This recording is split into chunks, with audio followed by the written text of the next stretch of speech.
Welcome to our channel. If you want to connect MetaMask to Uniswap, step by step, follow these step-by-step instructions to make sure to ensure everything is properly set up and works correctly. Step 1. Open your web browser or mobile app and navigate to the relevant platform or website. Be sure to make sure you're logged in with your account credentials if required. Step 2. Locate the main menu or settings section. Look for the option related to your task, usually found in the top navigation bar or sidebar menu. Step 3. Navigate to and click on the appropriate section or tab where you can access the specific feature or tool you need for this process.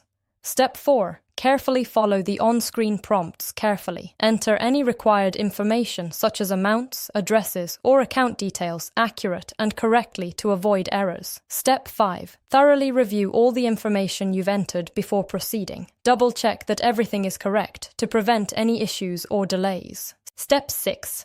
Confirm your action by clicking the Submit or Confirm button. Wait for the system to process your request, which may take a few moments. Step 7.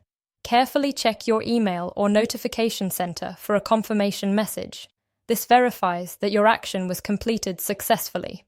Step 8. Go ahead and log back into your account to verify that the changes have been applied. Ensure everything appears as expected and is functioning properly. Don't forget to like this video and subscribe to our channel.